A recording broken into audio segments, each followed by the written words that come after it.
common target demographic for this assessment is Year 3 pupils in Malaysian primary schools.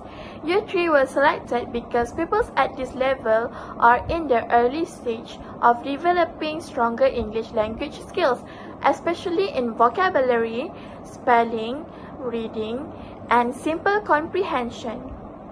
At this age, pupils are becoming more confident in understanding simple instructions and expressing ideas using basic English. They are also able to recognize familiar words and relate them to everyday situations. Therefore, Year 3 is an appropriate level to support their language development while still matching their cognitive ability and learning pace. In addition, Year 3 are transitioning from basic exposure to more structured language learning. This makes it an important stage for strengthening foundational English skills before they move to higher primary levels with more challenging language tasks. Good morning, my fellow classmates and lecturer. Today I'll be presenting two sections, which is our TOS breakdown and construct validity. Without further ado, let's move on to our first section. For our TOS breakdown, our group has ensured that the table of specification properly aligns and suits a Year 3 pupil's ability of English comprehension with two of the obviously required components, reading and writing. As you can see, our table of specification prioritizes different allocation of marks for different sections. Looking at the slides, Part 4, which is matching multiple text, and Part 5, word completion, have a different allocation of marks so as to give a balanced weightage for different reading and writing skills. Doing this ensures that the test does not over-test one specific skill while ignoring others. Secondly, we have intentional cognitive skewing for lower primary. Looking at our table of specification, it features a higher frequency of lots, lower order thinking skills with lots of parts consisting of the understanding element from Bloom's taxonomy, including Part 4, matching multiple texts. Although this is not to say that the entire paper is dominated by the understanding element, as other sections like Part 5, word completion, has the analyzing element. Followed by Part 2, Lexical Grammar MCQ, and Part 7, Writing 2, which has both the understanding and applying elements. However, the test must still be heavily catered to lower order thinking skills, as the priority for a Year 3 cohort is to solidify foundational literacy and contextual decoding before heavily shifting towards elements like evaluating or creating. Last but not least, I would like to show to you our learning standards, which differ across parts as well. As you can see, Part 4, Matching Multiple Texts, acquires the learning standard 3.22, which is understanding specific information and details of short, simple text, whereas Part 5, Word Completion, acquires blending phonemes, and Part 6, Writing 1, and Part 7, Writing 2, acquires planning, drafting, and writing an increased range of simple sentences. This is to show you the diversity of the paper's set of questions throughout testing different levels of reading and writing skills. For construct validity, I would like to say that we have presented the lots and HOTs equally in accordance to a Year 3 pupil's requirement for learning development at their level. As I have elaborated during the TOS breakdown earlier, Year 3 is mostly focused on lots rather than HOTs. On the screen are examples of lots, which involves the element of understanding from Part 4, matching multiple texts, and HOTs, which involves the element of understanding and applying from Part 6, Writing 1. Although majority of the paper has the understanding element, there are questions that have HOTs elements such as applying and analyzing, as I have shown earlier during the TOS breakdown, which enables a proper balance of lots and HOTs for lower primary levels such as Year 3. So this goes to say that while the paper is relatively easy or doable for their level, it includes challenging elements as well. We chose specific text types that were understandable for Year 3 students so as to not make the test too difficult for them. For example, on the screen, you can see a text from Part 4, Matching Multiple Texts. This is one of the texts that demonstrates storytelling because it is relatable and enables pupils to understand storytelling context. By reading these types of texts, we want to ensure that pupils can learn from these texts about daily life and apply it themselves in real life whenever using the English language. So, pupils will learn vocabulary, grammar, and even sentence structures through reading linear text like this one. Now moving on to part A of the assessment, which you can see on this slide. This section is worth 5 marks and utilizes a short text multiple choice question format. As you look at the snippet like question 5 about Johnny's activity on Saturday, the format is intentionally selected to minimize writing anxiety. For Year 3 pupils, we want to isolate and test their reading comprehension rather than their spelling or text production abilities. This perfectly aligns with Year 3 difficulty because it primarily tests literal comprehension. Pupils don't need to make complex inferences, they simply match words from the passage directly to the options. Furthermore, the vocabulary focuses entirely on familiar topics like weather, seasons, and hobbies, making it accessible yet structured. Now let's look at Part B. This section is a 4-mark conversational close passage testing grammar and vocabulary within a realistic dialogue about a school trip. We chose a dialogue format rather than isolated sentences because it contextualized the grammar. Instead of abstract rules, students see how language flows naturally between a teacher and pupils. The difficulty level is carefully calibrated for Year 3. It targets core grammatical structures that 8 to 9 years old are actively mastering. For instance, question 6 and 8 test basic tenses and auxiliary verbs. Question 7 looks at basic subject-verb agreement in questions. And question 9 tests the base form of a verb following an infinitive too. The vocabulary is kept highly relatable, focusing on trip to the National Zoo, ensuring that students are strictly being assessed on their grammar mechanics rather than struggling with unfamiliar words. Assalamualaikum and hi everyone. For my parts of the presentation, I will be present Part C and Part D of our test paper, focusing on reading comprehension and text matching. In Part C, we selected a personal diary entry format written by a character named Anas, detailing a family trip to the zoo. This section contains 5 multiple-choice questions designed to test literal comprehension. Young learners are required to extract direct information explicitly stated in the text, such as identifying Anas' favorite animal, what his sister bought at the gift shop, or what they did at night. Moving on to Part D, we transition into a text matching format featuring 3 shots, distinct profile of primary school student Sakura, Taicho, and Aaron. This section contains 6 questions and is specifically designed to test both literal and basic inferential comprehension.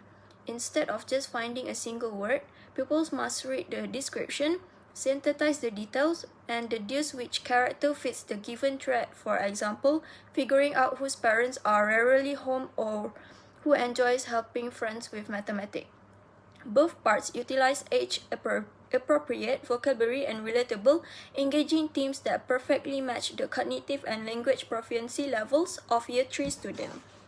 For Part A, spelling or word completion, the format used in the questions is a word completion or closed spelling format. Pupils are given a short description or clue about a place followed by blank spaces where they must complete the correct word independently. Example from the paper include descriptions of places such as a school, library, hospital, cinema, and beach. Pupils need to identify the place from the contextual clues and spell the word correctly in the blanks provided. This format aligns with KSSR English spelling expectations because it assesses people's ability to recognize and spell familiar vocabulary accurately, encourages contextual understanding through meaningful descriptions, support vocabulary development related to common places and daily life, test phonics and words recognition skills suitable for lower primary learners, and promotes independent spelling without multiple choice support. The activity is also consistent with KSSR's emphasis on integrating vocabulary, reading comprehensions, and spelling skills in a simple and meaningful context, appropriate for people's proficiency level. Now I will explain the writing components in this examination paper, which are Part F and Part G. First, Part F is writing 1 and carries 10 marks. In this task, pupils are required to arrange 5 sentences according to the correct sequence shown in the picture, and then rewrite the sentences to form a complete story. The writing prompt focuses on a simple daily life activity, which is Amer and his mother making cookies. This topic is familiar and meaningful to year 3 pupils, making it suitable for their language level. Several forms of scaffolding are provided to support young learners. The first is picture stimuli. The 5 pictures clearly show each stage of the cookie making process, helping pupils understand the sequence of events. The second scaffold is the given sentences. Since the main ideas are already provided, pupils can focus on organizing information rather than generating new content independently. The sequence boxes also act as scaffolding because they guide pupils to think logically about the order of events before rewriting the story. Through these supports, Part F assesses pupils' ability to sequence ideas, construct sentences, and organize a simple narrative. Moving on to Part G, which carries 15 marks, pupils are required to complete an email about a sports day event using the information provided and then rewrite the completed email. The writing prompt is based on a familiar school experience, allowing pupils to connect the task with their own background knowledge. Several scaffolding techniques are also provided in this session. Firstly, there is a linear notes table containing all the key information such as the date, place, activities, favorite activity, achievement, and feelings. This helps pupils organize their ideas systematically. Secondly, a picture stimulus is provided to help pupils visualize the sports day event and generate ideas more easily. Finally, an email template is already given. This guided format reduces writing difficulty because pupils only need to transfer information into the appropriate sections of the email. Overall, both writing tasks provide sufficient scaffolding to support Year 3 pupils, while still allowing teachers to assess some important writing skills such as sentence construction, organization of ideas, and written communication. Moving on, I will now present the official answer key and scoring mechanism for our objective and close-ended section, covering Part A through E. For Part A, which tests short text reading, the answers are 1B, 2D, 3C, 4A, and 5C, totaling 5 marks.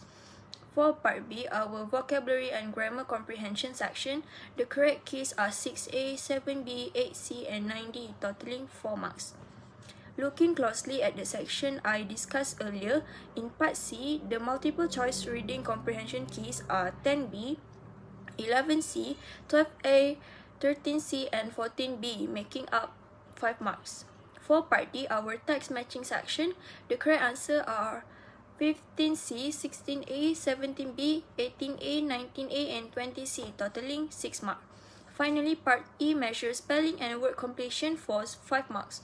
Based on our marking scheme, the exact expect answer are 21 school, 22 library, 23 hospital, 24 cinema, and 25 beach. This targeted item align directly with KSSR Year 3 vocabulary expectation and are supported by the contextual description and pictures provided in the paper. Next, Part F rubric. So now I will explain the writing rubrics used to assess Part F and Part G. For Part F, an analytical rubric is used. This means each writing component is assessed separately according to specific criteria. The first criterion is sequence of events, which carries 5 marks. Pupils must arrange the 5 sentences according to the correct sequence shown in the pictures. Full marks are awarded when all events are arranged correctly. The second criterion is sentence construction, worth 2 marks.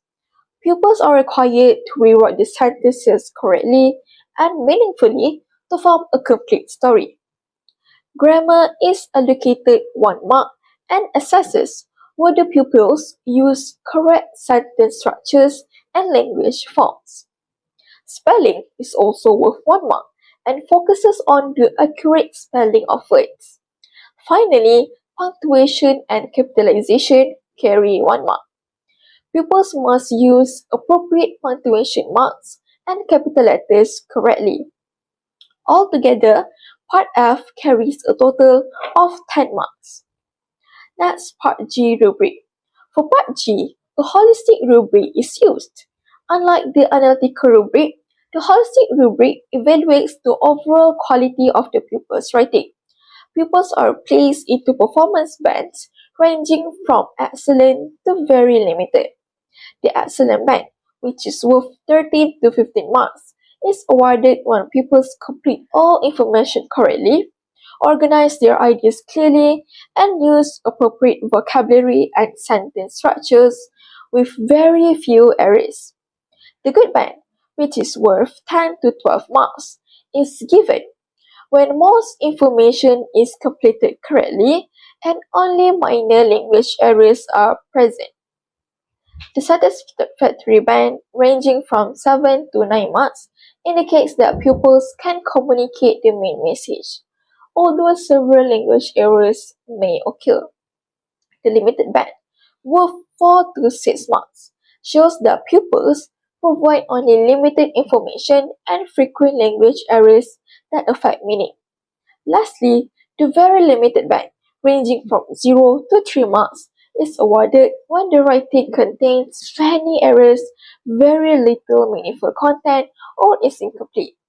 Therefore, Part G assesses not only the accuracy of information, but also the overall effectiveness of communication through the completed email.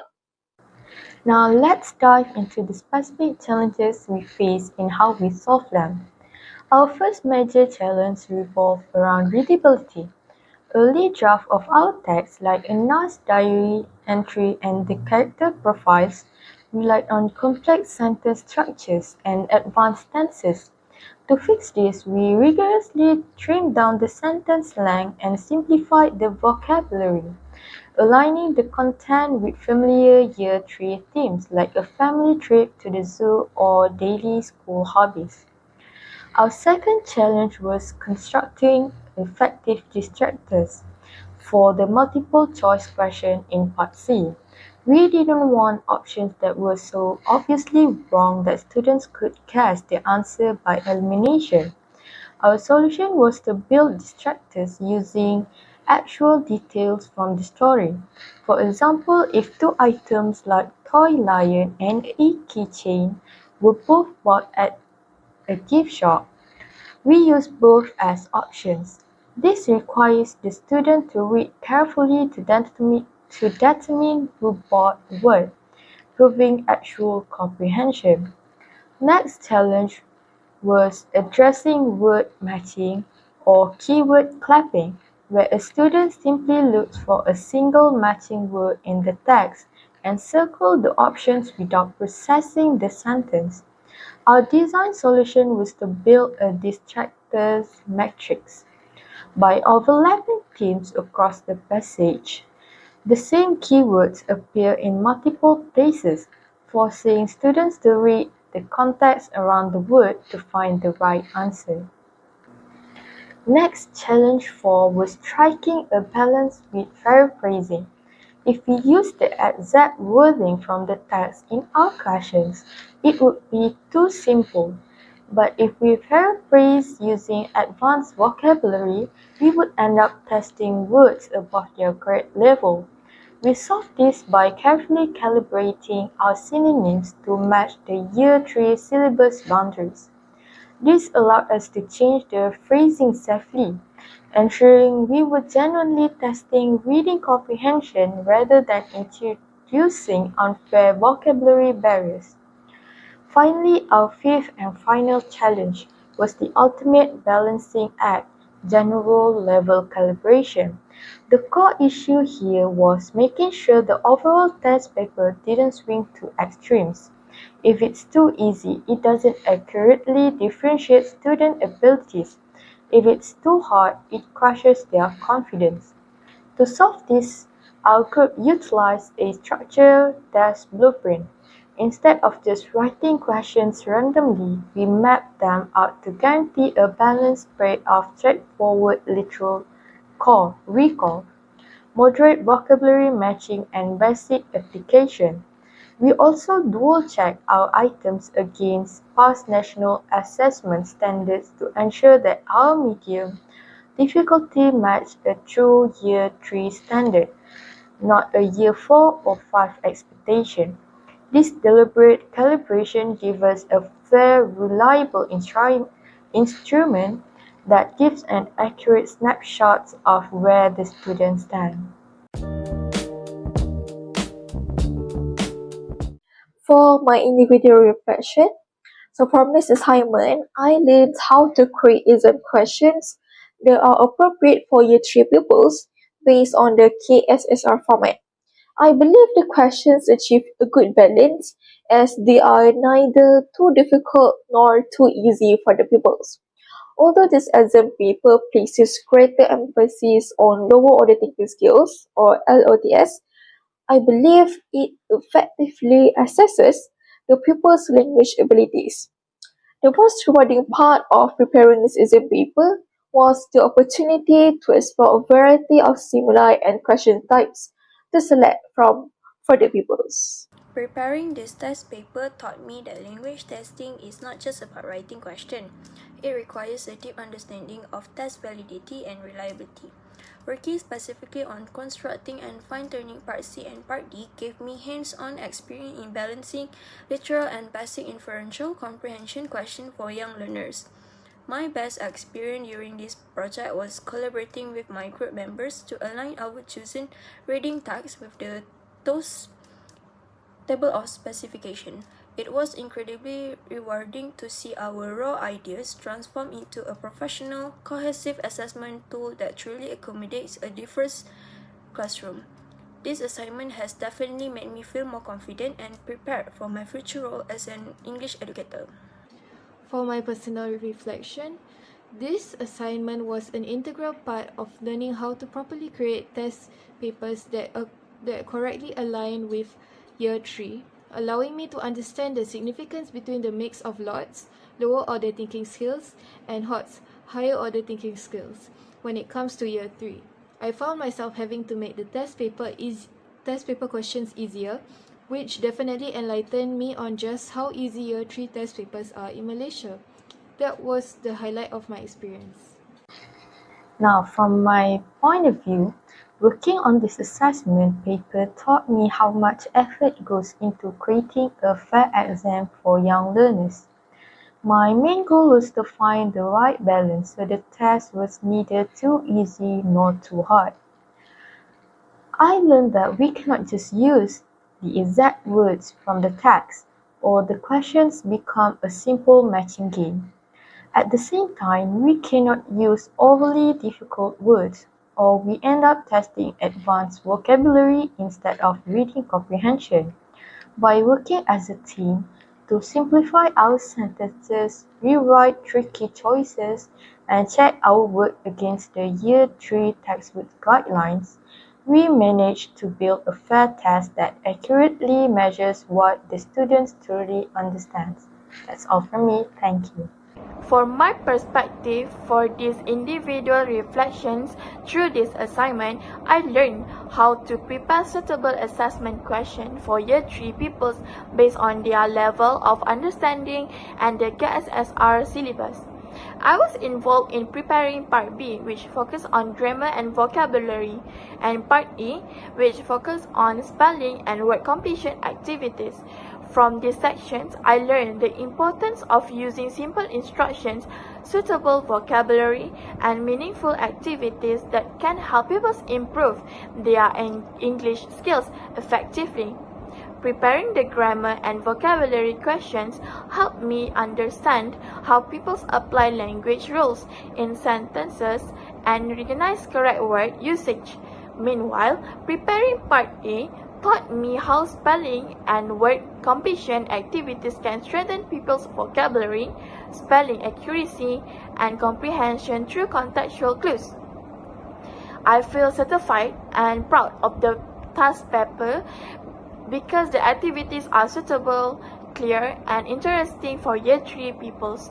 Although preparing the questions was quite challenging at first, the process helped me become more creative and improve my understanding of assessment preparation. My best experience during this assessment was working together with my group members to discuss ideas and create the activities. I enjoyed sharing opinions and learning how to design questions that are both educational and enjoyable for pupils. That's all.